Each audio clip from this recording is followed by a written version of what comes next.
Good evening and welcome to BATV News. I'm Kalila Reynolds. The National Security Council, NSC, chaired by Prime Minister Andrew Holness, met today at the office of the Prime Minister. A statement from OPM today says the NSC received and deliberated extensively on presentations by the Chief of Defense Staff, Major General Rocky Meade, and Commissioner of Police George Coelho on the preparations for the implementation of the Zones of Special Operations. The measures are now officially law as they've been gazetted and signed by the Governor General. Coming out of today's meeting, Prime Minister Holness is to convene another meeting with all permanent secretaries and heads of agencies to ensure that the structures and support are in place for the social intervention and development measures, which are key components of these special zones. Meanwhile, $2.5 billion, that's how much more the Ministry of National Security is to receive to implement the new Zones of Special Operations law. Information Minister Ruel Reid announced yesterday that Cabinet has approved the increased allocation. Anthony Morgan reports. The Security Ministry was initially allocated $56.4 billion for current expenditure and $4.2 billion for capital projects in this year's budget. Information Minister Senator Ruel Reid says the additional $2.5 billion is expected to assist the government with its latest crime-fighting measure, the Zones of Special Operations. He says the extra funds will also be used to provide much-needed resources to the security forces. Cabinet has actually approved for the consideration of the Minister of Finance an increased allocation to the Ministry of National Security in the amount of $2.574 billion, increase over what was already tabled in the budget to facilitate the zone of special operation and additional resources that the police force needs, the security forces need to fight crime. It provides for additional vehicles in terms for road inspection, CCTV systems, body cameras, etc. Senator Reid says the Zones of Special Operations have now been gazetted. A meeting of the National Security Council was held this morning in which the leaders of the security forces advised Prime Minister Andrew Holness of areas that should be designated for such operations. You will hear from those discussions whether there is any determination, as you know, that the heads of the JCF and the JDF will have to put in writing to the Prime Minister in Council a recommendation. So things are moving apace. So the next time I meet, I should have some more definitive information in regards to the Zone of Special Operation. For BATV News, I'm Anthony Morgan. The Kingston Freeport Terminal Limited KFTL says it's made several changes to address the concerns of truckers and speed up the process at the terminal. Truckers with the Port Trailer Haulage Association, PTHA, had withdrawn their services on Monday in protest.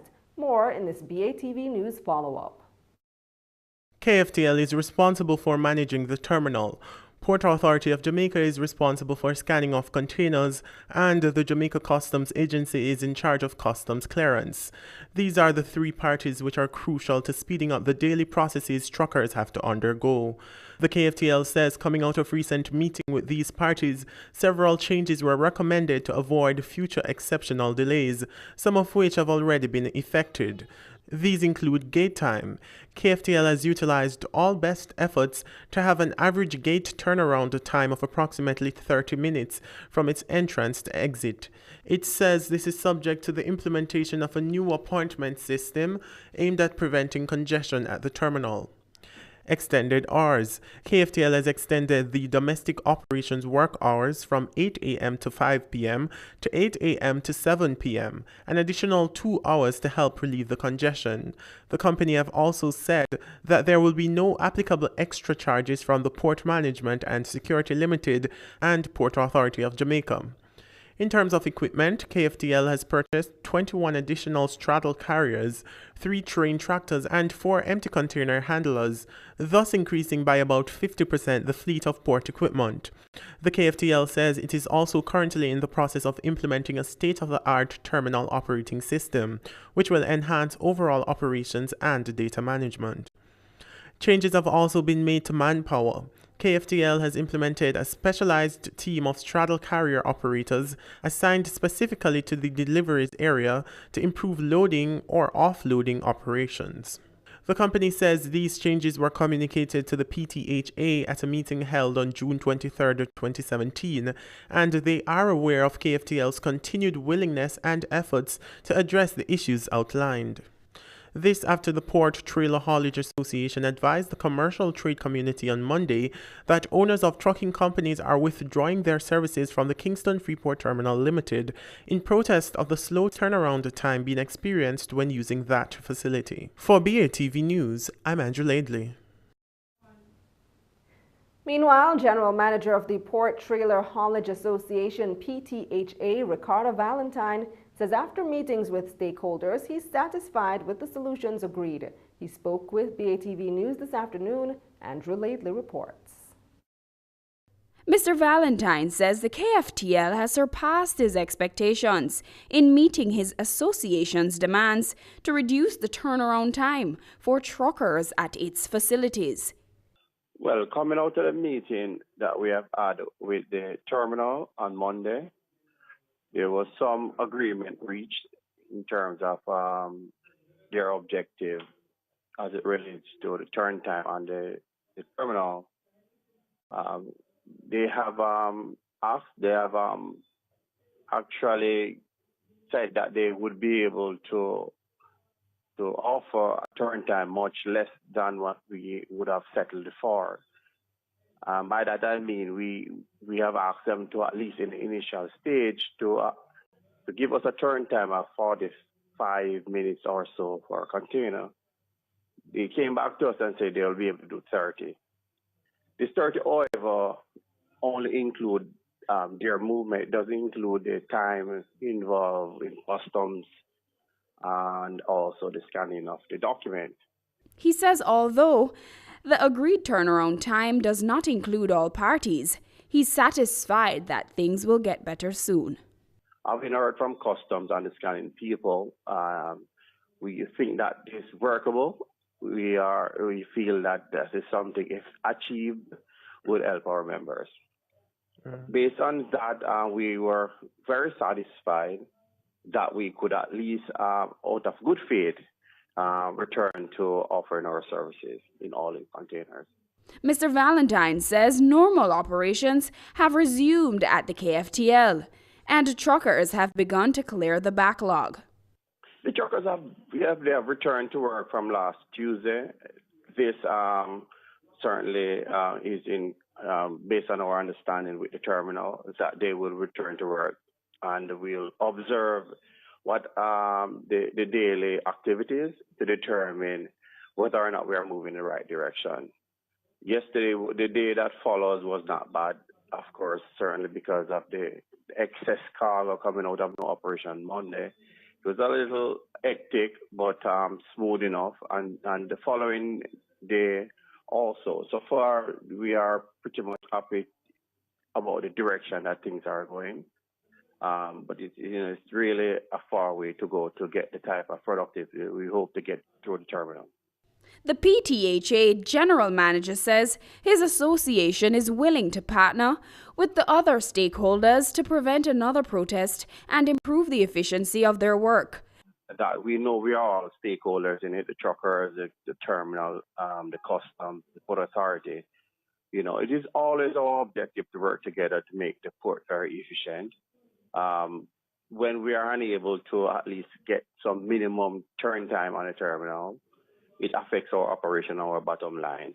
And that is all we've been asking for, because we have all restrained for a very long time, and we have been very understanding in terms of KFTL just taking over the terminal, and we are hoping that this will be the start of something new, something different, something more inclusive, so the truckers can be happy doing their business. For BATV News, I'm Amita Prasad-Webb. And when we come back, we'll tell you why the Transport Ministry has changed its mind about increasing toll rates. Stay with us.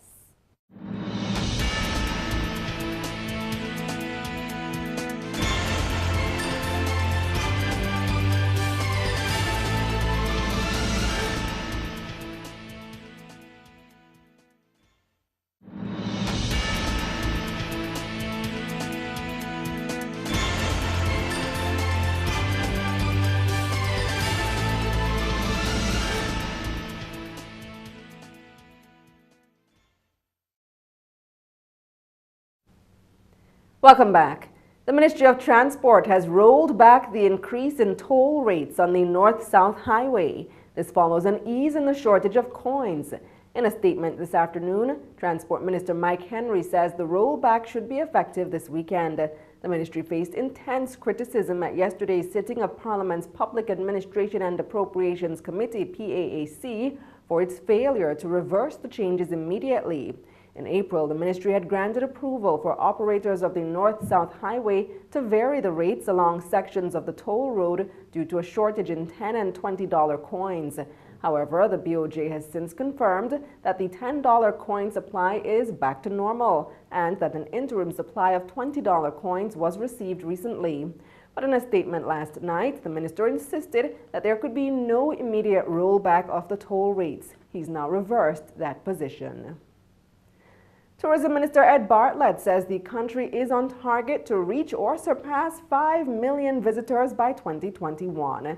He says there's been a nearly 4% increase in visitor arrivals between January and June this year.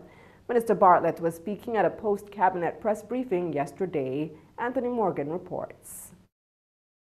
According to the tourism minister, there continues to be an upward trend in stopover arrivals. He says for the first 6 months of the year, the country experienced close to a 4% increase compared to 2016, while earning more than $1 billion. This figure is broken into 1,186,646 for stopover arrivals and 978,684 cruise.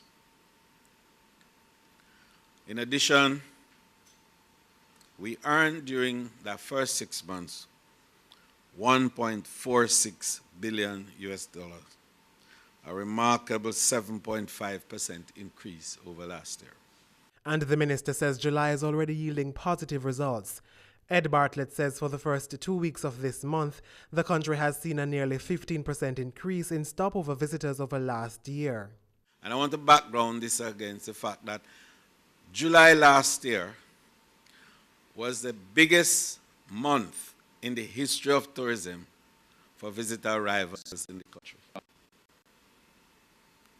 And the first 2 weeks of July, that is up to July 14 this year, we welcome a record 104,098 stopover visitors, not cruise, just stopover. The minister says added to the 2016 year-end performance statistics and those at the end of June, the country is seeing an 8% increase in earnings over last year, with visitor arrivals pushing past 5%. In terms of straight performance to date, against the background of our 5% projection, remember our 5 by 5 by 5? Our targets are to increase the arrivals to a total of 5 billion in 5 years. 5 million in 5 years, to earn 5 billion in 5 years, and to increase our performance arrivals by 5% per annum.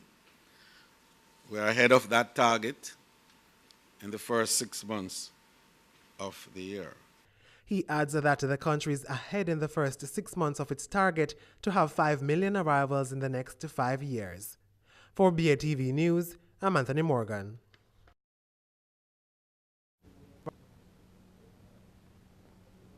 Sagicor Bank and Victoria Mutual Building Society, VMBS, have entered into an agreement for the sale of a block of mortgages from Sagicor to VMBS. The announcement was made by Sagicor today. President of Sagicor, Donovan Perkins, says their clients can be assured that all of the terms of the existing mortgage agreement with Sagicor will continue to apply, adding that this type of transaction is not unusual between financial institutions. He says Sagicor Bank remains an active mortgage lender in the housing market. Sagicor says the process between both it and VMBS has been smooth. It says although clients that will be impacted will be communicated with directly by Sagicor Bank. In the interim, all queries can be directed to bank representatives or the Sagicor Contact Center. Mayberry Investments is advising the public that refunds for its clients who applied for shares in this week's Express Catering IPO will be made available by tomorrow. Mayberry was the lead financial advisor and broker for the IPO. The firm says the refunds will be credited to its clients' accounts by the end of day today, while applicants who are not Mayberry clients should expect to get their refunds by tomorrow. Mayberry says the invitation was oversubscribed and accordingly closed early. The sales shares, together with the other ordinary shares of the company, are scheduled to begin trading on the junior market of the Jamaica Stock Exchange at 9:30 tomorrow morning.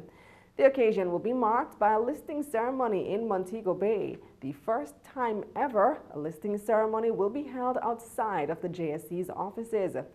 The company was granted approval for listing by the JSC's listing committee this morning. The listing ceremony will be held in Montego Bay at 9:30 a.m. tomorrow. And after the break, regional and international news. Stay with us.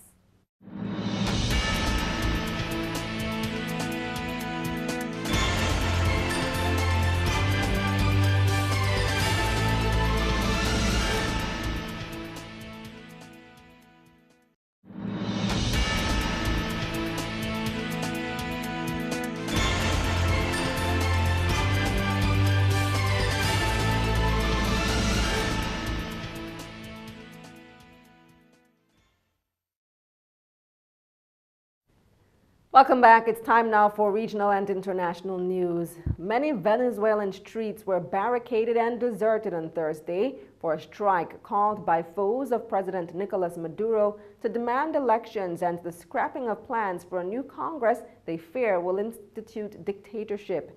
Havovi Cooper reports. The streets of Caracas, usually filled with protesters and police, deserted on Thursday, with Venezuelans striking against the government of President Nicolas Maduro. Several private transportation groups heeded the 24-hour strike called by the opposition in a campaign dubbed Zero Hour to try and end nearly 2 decades of Socialist Party rule.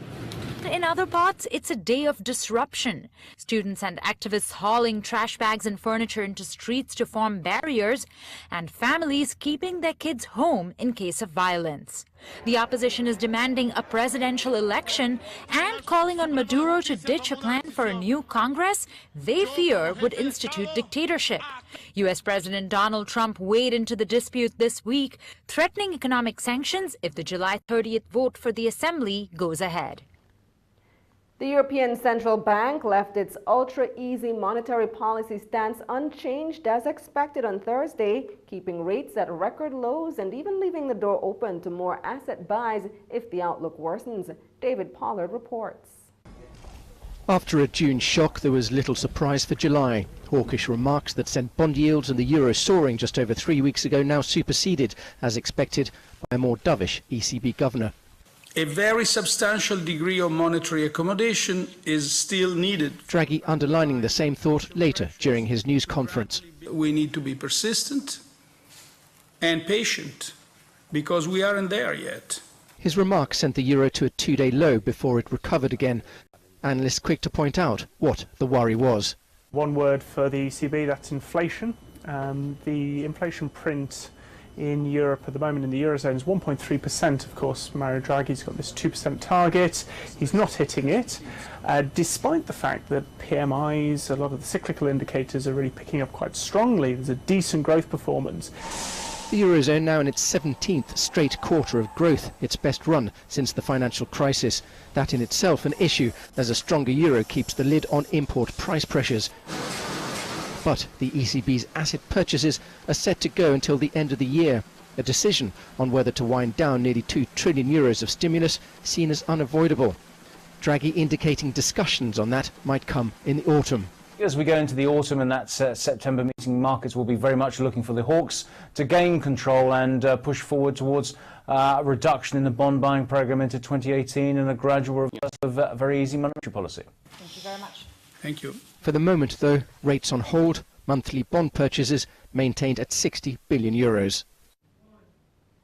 Sunny weather helped UK sales rise more strongly than expected in June and shake off a gloomier start to the year. offering some signs that the economy as a whole might be regaining speed after a lull. But as Kate King reports, Brexit is still weighing on sentiment, particularly in the construction industry. Sunny weather cause for celebration in the UK, and not just for ice cream salesmen. A particularly warm June saw retail sales grow 0.6% as Brits spent more on clothes. Year-on-year sales up 2.9%.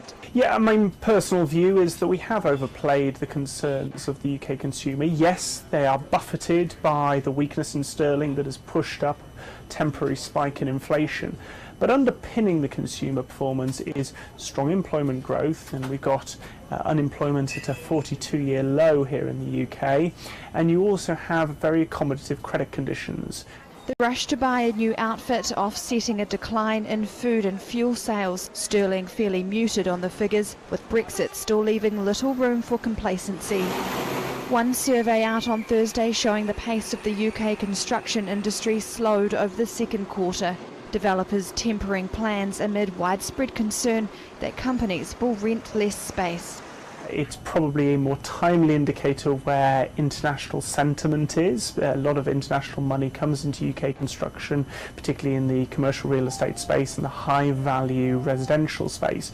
And therefore, if there is some uncertainty over the UK's future relationship with the European Union, which there undoubtedly is right now, you'll see that as a more timely bellwether than retail sales. But the better-than-expected retail results come off the back of below-forecast consumer price numbers. More food for thought for the Bank of England as it weighs up whether to tighten rates. And the European Union's top negotiator says there are fundamental disagreements between the bloc and the UK over citizens' rights. The statement comes as the two wrap up the second round of talks on the country's exit from the EU, known as Brexit. A major sticking point is the $70 billion financial settlement to leave the EU that needs to be resolved. And Brussels is adamant it's non-negotiable. Al Jazeera's Sonia Gallego reports from London. So many promises, but so little time to see them through. The latest round of Brexit negotiations wrapped up, and there's still little clarity on what the UK's future will look like. It's already been a month since the first meeting between the UK's Minister for exiting the EU and his European counterpart. There has been much talk on cooperation. We've conducted this round constructively and at pace, and I hope this is a model we can continue going forward. But little else. Northern Ireland, the status of EU citizens in the UK are issues that have required careful negotiations, but a major sticking point, the $70 billion financial settlement to leave the EU is still to be resolved, and Brussels is adamant it's non-negotiable. There are things that are inseparable from others, and that's the financial settlement. Let's be very clear. We want clarity because we need to be able to work more until we come to a supposed compromise. We can't do anything until we have a global picture. The Brexit negotiations formally began in June, 1 year after Britain's referendum vote to leave the 28-member European Union.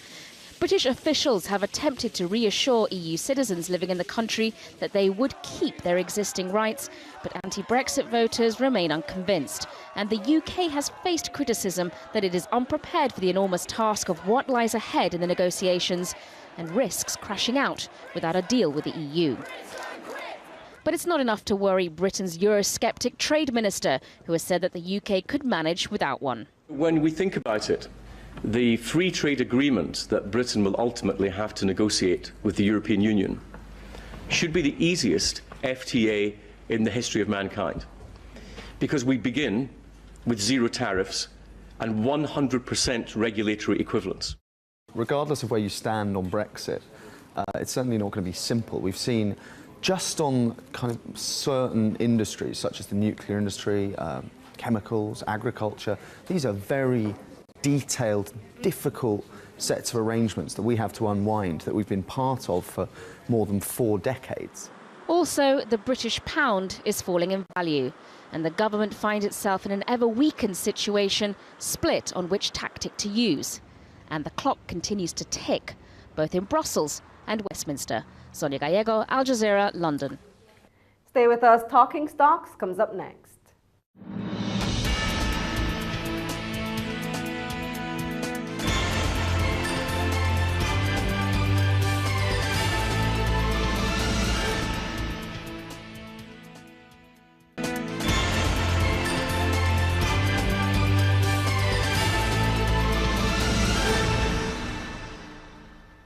Welcome back. It's time now for Talking Stocks. 48 stocks traded today, of which 23 advanced, 19 declined, and 8 traded firm. The main JSE index declined by 69 points to close at 231,560. The junior index also declined by 19 points to close at 2,941. Over 2 million units traded, valued at more than $38 million on the Jamaican dollar market. And on the U.S. dollar market, over 930,000 units traded, valued at more than $222,000 US dollars. Proven investments with 300,000 units changing hands accounted for 14% of market volume. Jetcon Corporation was second with over 266,000 units trading. Grace Kennedy with over 240,000 units accounted for 11% of market volume crossing the floor. Seprod Group was the top advancer, up $3.43 to close at $29.95, followed by Pulse Investments up 25 cents to close at $2.25, and Berger Paints up $1.50 to close at $16.